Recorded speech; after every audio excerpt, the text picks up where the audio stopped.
Donald Trump never spoke in court today. His lawyer entered a plea of not guilty to the 37 counts that Donald Trump faces. The charges include 31 violations of the Espionage Act.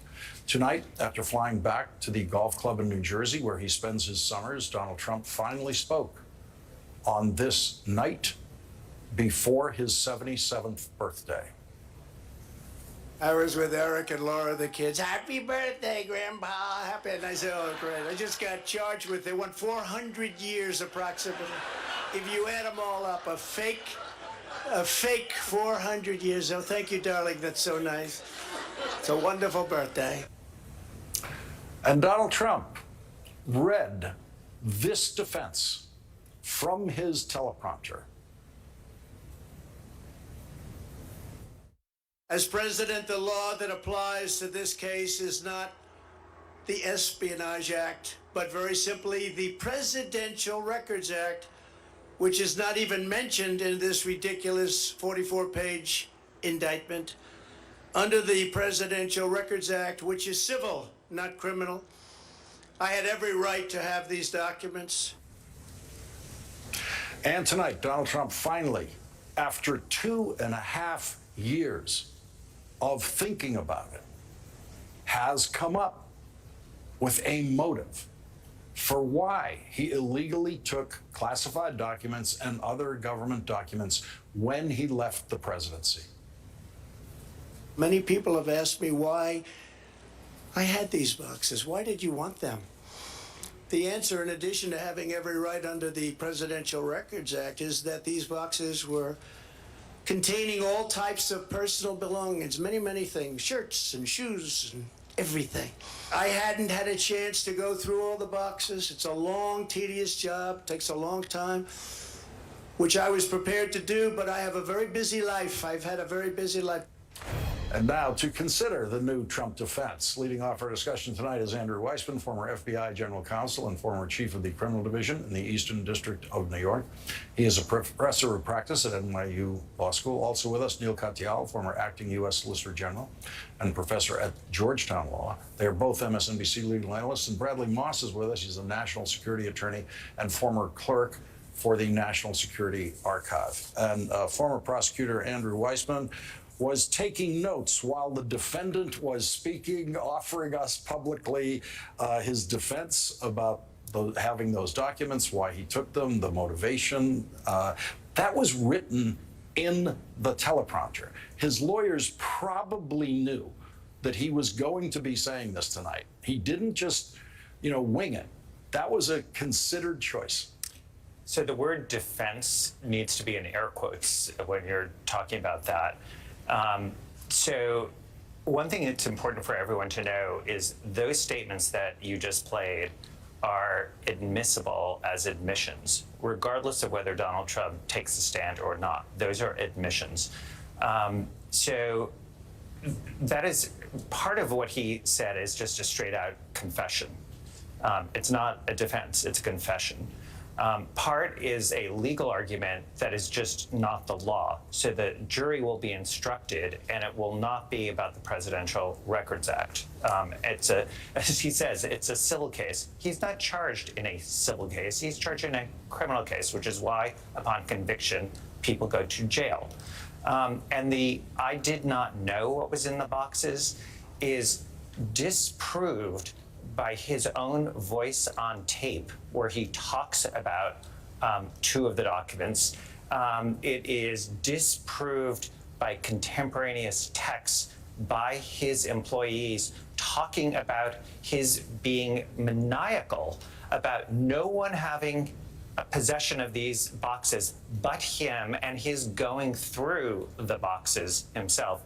And finally, none of this addresses the obstruction of justice, because even if you agreed with every single thing he said, it is still not a defense to when you get a grand jury subpoena, you need to comply. And instead, there will be a lawyer who will take the stand, and it may be 3 lawyers, to say he wanted me to lie to the Department of Justice and say we returned everything, which, by the way, is exactly what the certification that was false said. So I am confident his lawyers, if they're all good, are listening to this going, how much worse are you going to make this criminal case for you? Let's jump back to your point one. What specifically was the confession? So he said, I could take these. I could take these. Right. I'm totally entitled to take these. When you are charged with the illegal retention, take the possession, the illegal possession of documents, it is not a good idea to say, hey, you want to know why I took these? Because I could. That is not a defense to that charge. That is an admission to that charge. Neal Katyal, he was able to stay quiet in the courtroom, but there he is tonight. Actually, the first person to speak in his defense publicly since the courtroom today, since his lawyers didn't say a word of defense today. Yeah, Lawrence, I mean, watching those excerpts from Trump tonight at Bedminster, I feel like I have to scrub my eyeballs and cleanse them. I can't unsee what I just saw, but it was ludicrous. I mean, the idea that he's complaining about the Presidential Records Act, what language in the Presidential Records Act is he citing? I mean, I wrote one of the authoritative memos on that act, and it's just not in there. I mean, he's complaining that the indictment doesn't cite the Presidential Records Act. I mean, give me a break. The indictment doesn't cite the Bankruptcy Code of 1978 either. That's because it has nothing to do with this case. And bankruptcy may have a lot to do with Donald Trump, but not with respect to this particular indictment. And so the upshot is tonight we have a two-time indicted, two-time impeached, now two-time arrested person in Donald Trump. And of course, he's entitled to the presumption of innocence. But at this point, I haven't heard any defense from Donald Trump that I think is going to hold up. I mean, in court, you can't just send someone to the witness stand and start screaming about Hillary's email or about Joe Biden's garage. You can't start making up mind declassification powers that don't exist. I mean, these defenses may work for Trump's base, but they're not going to work in a court of law. Well, to be fair to Donald Trump, which is a funny concept, of course, he did tonight talk about Hillary's emails, but I am ruling that irrelevant. And I promise you, I carved out everything he said in that long speech tonight that is actually relevant to the case. And everything else he said has nothing to do with the case, will never be part of the case in any way. Bradley Moss, what's going on with these lawyers? What is going on with the Trump defense lawyers? This thing was written. His head was going back and forth between each one of those teleprompters, reading every one of those words in sentences. Now, this is premeditated. This is written. If it's just written by his political speechwriters and they're not showing it to the lawyers, then the lawyers are living in a completely out of control universe, as all the lawyers have been. But they, as of tonight, have absolutely no control over their client, who just went out there and said, I had a right to do everything that these prosecutors say is a crime. Yeah, my first response, and when you say what's going on with the lawyers, what lawyers? He barely has a legal team left at this point. Two of the only remaining competent people he had left resigned last week in light of everything that was going on. He's got two remaining decent lawyers. They were with him today. But it's not enough of a legal team to take this on, and there's no indication he's actually listening to anything they say, because one, he would never be making public remarks about this at all. Any decent criminal defense attorney would tell him to keep his mouth shut and to just say, I can't talk about it, there's an ongoing criminal proceeding. But they have no control over his speeches, clearly. They have his political advisors and the in-house counsel with Boris Epstein, they're the ones who are clearly running the show to the extent anybody controls what Donald Trump says, and they're telling him, go ahead, say whatever you want to say. Either you win or you don't. And as far as he's concerned, this is a race for him to decide if he's going to go to jail or not. If he wins, he gets out of jail. If he loses, he figures he's in his 70s, he'll beg for leniency at sentencing. That's all he's got at this point. Well, he's 77 tomorrow. Andrew, last night at this hour, I was quite struck by Donald Trump saying none of those kinds of things since he was indicted. He wasn't saying any of the wild stuff.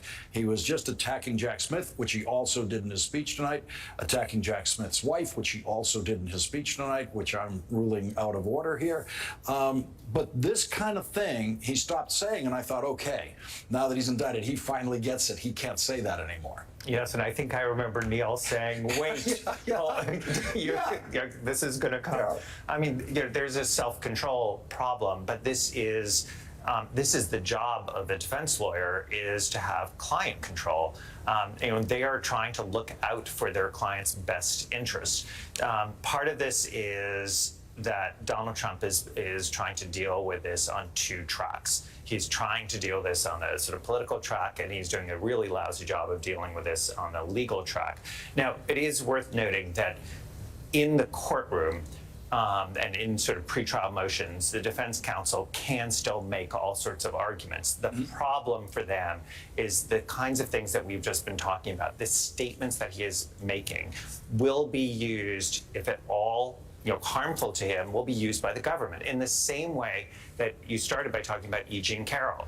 Her counsel made incredibly effective use of Donald Trump's ill-advised statements during a deposition, and his statements, and obviously the whole case was there because of his slander. And the reason for Lewis Kaplan, by the way, an extremely respected judge in the Southern District, saying you can still go forward with this additional case and an additional count, is because of Donald Trump's own words after the verdict. And just for a moment on that, which is, there was a part of the verdict, the liability verdict for E. Jean Carroll, that was about punitive damages. That was to say, this is a way of, how much money does it take to prevent him from doing this again, to deter him? This is such an important ruling, because just imagine the argument to the jury. There was a judgment against him. He was given the award against him of $250,000. We thought that would prevent him. And then he did it again. How much money do you think it's going to take, ladies and gentlemen, to have him not do this a third time? So again, this is Donald Trump digging his own grave in the same way that his actions at Mar-a-Lago and at Bedminster are the reason he is in this position. His words, including tonight, are things that are going to come back and haunt him. Neal Katyal, procedurally, what happens next? Well, I think that the defense will probably file some sort of motion for prosecutorial misconduct.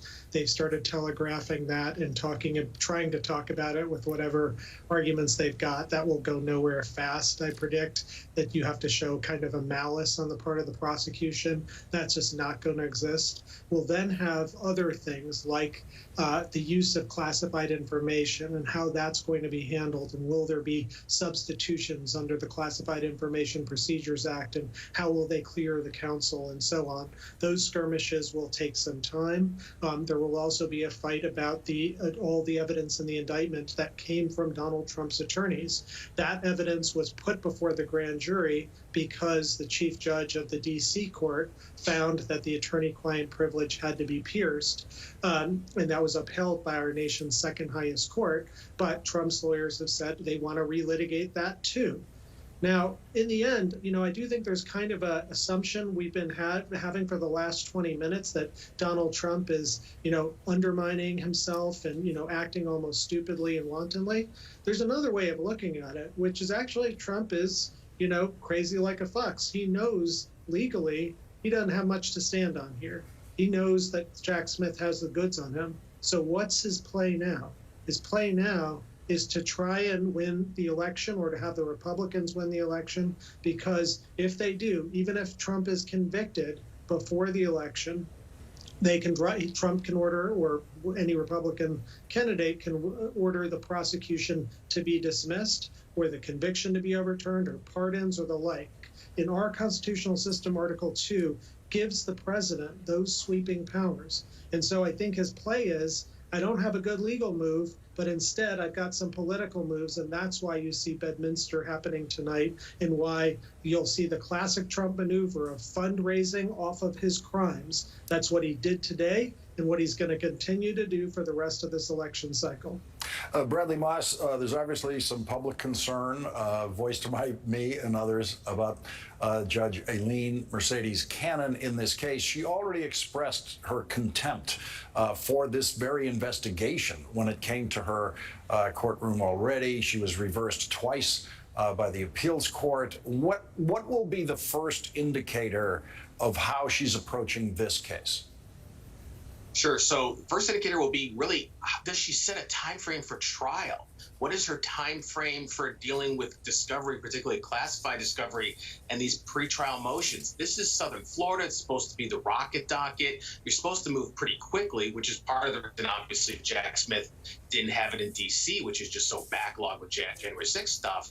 But how quickly does she move along these things? And how does she address the initial motions? You know, Neal had indicated there's going to be almost certainly a pretrial motion about prosecutorial misconduct. I personally don't see it going anywhere, but does she allow evidentiary hearings on it? Does she put the investigators on trial before she ever lets the prosecution put Donald Trump on trial? That'll give us an early indication. I'm willing to give her the benefit of the doubt for the moment. There's an indictment now. It's not just an investigation. Reversed twice by the 11th Circuit. Maybe she took that to heart a little bit. I'll wait and see what she does. We'll find out at that first hearing. Bradley Moss, Neal Katyal, Andrew Weissmann, thank you all very much for starting off our important discussions tonight.